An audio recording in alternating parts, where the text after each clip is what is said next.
Hello curious minds, welcome to R K curiosity classes. आज मैं बिना किसी पीपीटी के, बिना किसी पिक्चर के आपके साथ सीधा लेक्चर लेने आई हूँ। तो आज हम सिर्फ सिंपल सी बात करेंगे, अंडरस्टैंड करेंगे साइंस के बारे में। आप लोगों ने मेरे पहले भी लेक्चर्स में साइंस के बारे में सुना, आप कहोगे हर बार मैम साइंस के बारे में बात करते हैं। तो ब्रांचेस के बारे में ऑलरेडी हम बात कर चुके हैं और मैं इसको रिपीट नहीं करूंगी। हम छोटा सा डिफरेंस यहाँ पे अंडरस्टैंड करने की बात करेंगे कि जब हम साइंस में लिविंग एंड नॉन लिविंग, हम दो तरह के ऑब्जेक्ट्स की बात करते हैं। हालांकि लिविंग जो है वो ऑब्जेक्ट नहीं है, बट स्टिल अगर हम इसको एक जनरल टर्मिनोलॉजी दें तो लिविंग वो हो गए जिनके अंदर लाइफ है, जो फील कर सकते हैं। और नॉन लिविंग वो हो गए जिनको हम सिंपली कहेंगे कि ये लाइफलेस हैं। तो इन दोनों में एक डिफरेंस तो यही आ गया कि एक जो है वो फील कर सकता है और दूसरा जो है वो उसको कोई फील नहीं होता है, कोई फीलिंग नहीं होती। तो अब जब हम लाइफ को बिगिन करना चाहते हैं तो सबसे छोटी कोई ना कोई यूनिट तो होगी ना, जहां से हम कहेंगे कि ये सबसे छोटी यूनिट है जो कि लिविंग है। उस छोटी यूनिट को हम कहते हैं सेल। और अगर हम लाइफलेस चीजों के ऊपर बात करें और फिर हम एक सबसे छोटी यूनिट की बात करें, तो यहाँ पे हम लोग आ जाएंगे टू द एटम्स। तो अब अगर मुझे बायोलॉजी के क्वेश्चन पूछे कि आप सेल को कैसे डिफाइन करेंगे, इट इज द स्मॉलेस्ट, सबसे छोटी स्ट्रक्चरल एंड फंक्शनल यूनिट किसकी, ऑफ लिविंग बीइंग। तो यानी अब जब मैंने ये डेफिनेशन दिया तो इसका एक्चुअल में क्या मीनिंग निकला। इसका मीनिंग हमारे पास ये है कि जब हम किसी नॉन लिविंग ऑब्जेक्ट की और एक लिविंग ऑब्जेक्ट की बात करते हैं, उन दोनों में डिफरेंस आता है कि जो लिविंग ऑब्जेक्ट है उसका सबसे छोटा जो पार्ट है वो सेल है, और जब हम नॉन लिविंग की बात करते हैं तो वो एटम है। तो सेल के नीचे कुछ नहीं है, नहीं जी नहीं, सेल के नीचे ही एटम्स आते हैं। मैं इसको कनेक्ट करूंगी, पहले हम लोग ये देखें कि सेल का जो है, हमने कहा कि ये सबसे छोटी स्ट्रक्चरल एंड फंक्शनल यूनिट है एक लिविंग बीइंग की। देखिए क्या होता है, अगर हम माने कि हम एक घर में रहते हैं, हमारे पास एक हाउस है, ठीक है। अब सबके जो हाउसेस हैं उनका जो एरिया है वो अलग अलग होगा। हो सकता है किसी के पास 3 BHK हो, किसी के पास 2 BHK हो, किसी के पास 10 BHK हो। ठीक है, अब ये तो सिंपल मैंने BHK की बात की। चलिए हम चले जाते हैं कि किसी के पास जो है मल्टी स्टोरी बिल्डिंग है, ठीक है। या हम किसी के पास किसी ऐसे होटल में जाते हैं जो किसी टाइम पे कोई महल था, कोई फोर्ट था, ठीक है, और आज वो एज अ होटल यूज हो रहा है। अब इन सब में कुछ क्या हमें कुछ सिमिलर लगता है? एज इट इज देखने में तो कुछ सिमिलर नहीं लग रहा, पर अगर हम थोड़ा सा केयरफुली एनालाइज करें तो हाँ जी सिमिलर लग रहा है। वो क्या लग रहा है कि ये सब जो हैं, सारी की सारी ये जो रेजिडेंशियल या नॉन रेजिडेंशियल बिल्डिंग्स हैं, इनके अंदर कॉमन चीज आती है कि इन सब में कमरे हैं, रूम है। यानी कि अगर मुझे एक फोर्ट बनाना है, एक मल्टी स्टोरी बिल्डिंग बनानी है, 10 BHK 2 BHK 3 BHK बिल्डिंग बनानी है, या एक घर बनाना है, तो मुझे उसमें एक स्ट्रक्चर चाहिए, रूम। अब मैं 3 रूम ले लूं तो 3 BHK है, मैं 2 ले लूं तो 2 BHK है। मैं अगर बहुत सारे रूम्स लूं और उनको स्टोरी में डाल दूं, 150 स्टोरी है, 3 स्टोरी है, डिपेंडिंग अपॉन हम कौन सी जगह पे रहते हैं। तो इस तरीके से रूम से ही हमारे पास ये सारी की सारी बिल्डिंग्स बन जाएंगी। तो फिर बात आती है, ये रूम भी किसी चीज से बनते हैं क्या? हाँ जी, ये रूम भी बनते हैं। ये रूम बनेंगे अगर मेरे पास 4 वॉल्स होंगी, एक फ्लोर होगा और एक मेरे पास सीलिंग होगी। तो ये मेरा एक रूम बन गया। यानी कि कॉम्प्लिकेटेड एक बिल्डिंग बनानी है तो वो बनेगी रूम से। रूम बनेगा 4 दीवारी से, एक छत से और एक फ्लोर से। अब ये 4 दीवारी भी तो किसी चीज से बनेगी ना। ये 4 दीवारी बनेगी तो 4 दीवारें हैं तो एक दीवार बनेगी। अब ये एक दीवार किससे बनी है? ये एक दीवार बनी है ब्रिक से। अब इस ब्रिक को हम जितनी मर्जी ब्रिक्स जोड़ें और हम लोग एक बड़ी सी बिल्डिंग बना लें।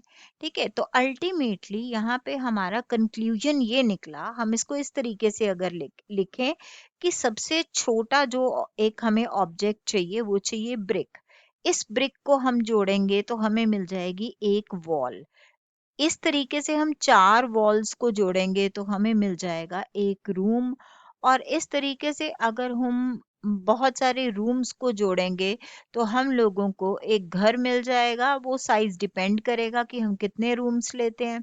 और ऐसे ही बहुत सारे अगर फ्लैट्स हैं तो हम लोगों को एक मल्टी स्टोरी बिल्डिंग मिल जाएगी। ये हमारा सिंपल जो है एक ऑर्गेनाइजेशन हुआ एक सिंपल ब्रिक से। इसी तरीके से हमारी बॉडी भी बनती है, यानी हमारी बॉडी के अंदर भी एक छोटा सा ब्रिक है, हम उसे कहते हैं सेल। जब ये सेल जुड़ते हैं तो हम मिलती है हमें, जैसे ब्रिक से वॉल मिली तो सेल से हमें मिले टिश्यूज। अब जब ये टिश्यूज जुड़ते हैं तो फिर हमें मिलते हैं ऑर्गन्स। हमारी बॉडी के अंदर मल्टीपल ऑर्गन्स हैं।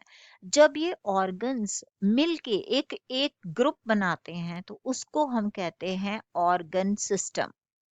इसी तरीके से जब ये सिस्टम्स मिल जाते हैं तो फिर हम लोगों को यहाँ पे मिलती है एक लिविंग बॉडी। अब ये लिविंग बॉडी जो है, मैं इसको ऑर्गेनिज्म भी कह सकती हूँ, मैं इसको इंडिविजुअल भी कह सकती हूँ। अब बात आई कि हम यहाँ पे किस कौन से लिविंग ऑर्गेनिज्म की बात कर रहे हैं। हम यहाँ पे ह्यूमंस की बात कर रहे हैं। तो अब जब ये जो एक सिंपल स्ट्रक्चर था सेल, जो कि स्ट्रक्चरल एंड फंक्शनल यूनिट है एक लिविंग बॉडी का जो कि ह्यूमन है, तो सेल से टिश्यूज बने, टिश्यूज के जुड़ने से ऑर्गन्स बने, ऑर्गन्स ने अपने अपने ग्रुप बनाए जिसको हमने कहा ऑर्गन सिस्टम, और वो ऑर्गन सिस्टम ने मिलके बना लिए ह्यूमंस। ह्यूमंस के लिए 12 ऑर्गन सिस्टम्स जो हैं वो मिलते हैं, और ये 12 ऑर्गन सिस्टम्स जो हैं वो मिलके बनाते हैं एक ह्यूमन बॉडी।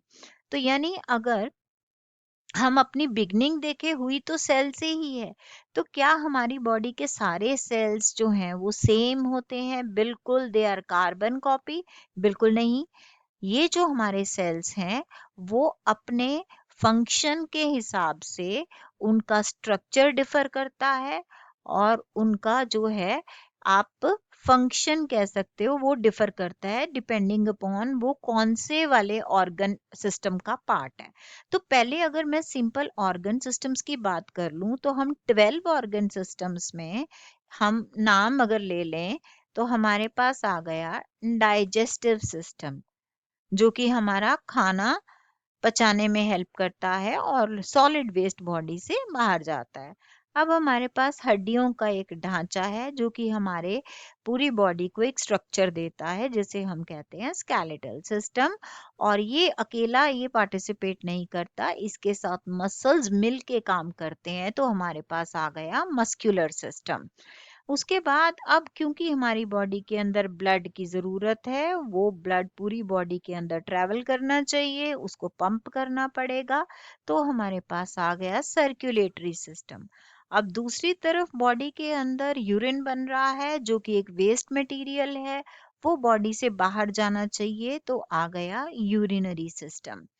उसके बाद हमारी बॉडी के अंदर हमें सांस लेना है, तो ऑक्सीजन अंदर लेनी है, तो हमने उसके लिए लिया रेस्पिरेटरी सिस्टम। उसके बाद हमारी बॉडी में से एक स्किन है जो हमारी पूरी बॉडी को प्रोटेक्ट कर रहा है, और उसके नीचे के जो टिश्यूज हैं वो पार्टिसिपेट कर रहे हैं हमारी बॉडी को प्रोटेक्शन और टेम्परेचर मेंटेन करने में, तो इंटेग्यूमेंट्री सिस्टम आ गया। उसके बाद हमारे पास बॉडी के अंदर दो सिस्टम्स हैं जो कि कंट्रोल एंड कोऑर्डिनेशन करते हैं। एक हमारा मेन सिस्टम जिसे हम कहते हैं नर्वस सिस्टम, जिसमें brain and spinal cord and nerves, और सेकंड हमारा एंडोक्राइन सिस्टम जिसे कि हम कहते हैं वो हमारा हार्मोनल सिस्टम है। उसके बाद हम डिवाइड करते हैं ह्यूमन बींग्स को 2 जेंडर्स में, एक मेल एक फीमेल, और वो उसको डिवाइड करने के लिए हम बेसिस लेते हैं रिप्रोडक्टिव सिस्टम। तो अब हमारे पास एक सिस्टम जो हमारी बॉडी की इम्यूनिटी के लिए रिस्पॉन्सिबल है, जिसको सिस्टम या फिर हम उसको कहते हैं लिम्फेटिक सिस्टम, और एक वो सिस्टम जिससे कि हम पूरे एनवायरनमेंट को जज करते हैं, सेंस करते हैं, जिसको हम कहते हैं सेंसरी सिस्टम। तो अगर अब हम काउंट करें तो हम एक बारी देखें कि हमारे कितने सिस्टम्स यहाँ पे हमने काउंट कर लिए। तो डाइजेस्टिव से स्टार्ट किया था, 1 2 3 4 5 6 7 8 9 10 11 एंड 12।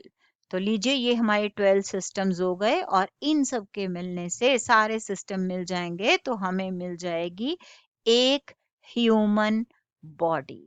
तो इस तरीके से एक छोटी सी यूनिट सेल से स्टार्ट होके एक कॉम्प्लिकेटेड ह्यूमन बॉडी बनी, जो कि मल्टी सेलुलर बॉडी है, यानी इसमें ट्रिलियंस ऑफ सेल्स हैं जो कि मिलके काम करते हैं, और इस तरीके से ये 12 सिस्टम्स उसमें इंपॉर्टेंट रोल प्ले करते हैं। अब फटाफट से एक छोटा सा जो मैंने स्टार्ट किया था, एटम। अब देखिए जो सेल तक तो जो बात आई वो आ गए लिविंग पार्ट में। अब ये सेल भी फर्दर बनता है नॉन लिविंग पार्ट से, वो है एटम्स। एटम्स जो हैं ये मॉलिक्यूल, अगर एटम छोटा यूनिट है सबसे, तो ये मिलके बनाता है मॉलिक्यूल्स। अब ये मॉलिक्यूल्स जो हैं सिंपल 2 एटम मिलके, जैसे हाइड्रोजन प्लस हाइड्रोजन 2 एटम मिले और इन्होंने H2 बना लिया, जो कि एक मॉलिक्यूल है, या फिर हाइड्रोजन एंड ऑक्सीजन, ये 2 मॉलिक्यूल्स जुड़े और इन्होंने बना लिया वाटर, जो कि एक कंपाउंड है। तो ये हाइड्रोजन का मॉलिक्यूल है और ये वाटर का मॉलिक्यूल है। ये सिंपल डायटोमिक है, और ये हमारे पास एक वाटर हमारे पास एक कंपाउंड है। तो अब मॉलिक्यूल्स से, एटम से मॉलिक्यूल बने, उसके बाद हमारे जो मॉलिक्यूल्स लिविंग में चले जाएंगे तो फिर वो हमारे पास लिविंग बॉडी बन जाएगी। अब एटम भी फर्दर डिवाइडेड है, ऐसा नहीं है कि एटम इनडिविजिबल है, हालांकि इसको हम इनडिविजिबल कहते हैं क्योंकि इसका आगे जो सब डिवीजन होता है वो पार्टिकल्स इंडिपेंडेंटली एग्जिस्ट नहीं करते। एटम बनता है 3 मेन पार्टिकल से, इलेक्ट्रॉन्स, प्रोटॉन्स एंड न्यूट्रॉन्स। तो जो इलेक्ट्रॉन्स हैं ये नेगेटिवली चार्ज पार्टिकल्स होते हैं, प्रोटॉन्स पॉजिटिवली चार्ज पार्टिकल्स होते हैं, और न्यूट्रॉन्स जो हैं ये न्यूट्रल होते हैं, इनके ऊपर कोई चार्ज नहीं होता। और अगर हम एटम का स्ट्रक्चर देखें तो इसमें सिंपली सेंटर में एक न्यूक्लियस होगा और उसके आसपास इस तरीके से रास्ते होंगे, जैसे आप कह सकते हो रोड है या फिर रेलवे ट्रैक है। तो ये सेंटर वाला तो है न्यूक्लियस, तो इसके अंदर हमारे पास प्रेजेंट है प्रोटॉन्स एंड न्यूट्रॉन्स, और ये जो बाहर रास्ते हैं, शेल हैं, ऑर्बिट्स हैं, इनको हम लोग कहते हैं शेल्स या ऑर्बिट्स। ये जो शेल्स एंड ऑर्बिट्स हैं, हम इनका नंबरिंग स्टार्ट करते हैं। पहले शेल को कहते हैं के, सेकंड को कहते हैं एल, फिर एम, फिर एन एंड फर्दर ऑन। अब ये जो एटम से जो हमने इलेक्ट्रॉन प्रोटॉन न्यूट्रॉन की बात की है, इनको हम कहते हैं सब एटॉमिक पार्टिकल्स। तो ये नॉन लिविंग है, ये लिविंग नहीं है। लिविंग पार्ट कहाँ से स्टार्ट होगा? सेल से। तो मुझे उम्मीद है यहाँ तक का लेक्चर आपको क्लियर होगा। हम इसको कंटिन्यू करेंगे अपनी नेक्स्ट क्लास में। मैं इस उम्मीद के साथ अभी साइन ऑफ करती हूँ कि आप लोगों को अभी ये इसमें पढ़ने में मजा आया होगा। अगर आपको कोई कमेंट देना है तो प्लीज मेरे चैनल के नीचे कमेंट दीजिए, ताकि मैं अपने आप को इम्प्रूव करूं, और जो मेरा मोटो है लेट्स लर्न टुगेदर, हम उसको फॉलो कर पाए, एक दूसरे की हेल्प करके हम एक दूसरे को आगे बढ़ा पाए। तो मिलते हैं अपने नेक्स्ट लेक्चर में, तब तक thank you very much, good bye and be healthy.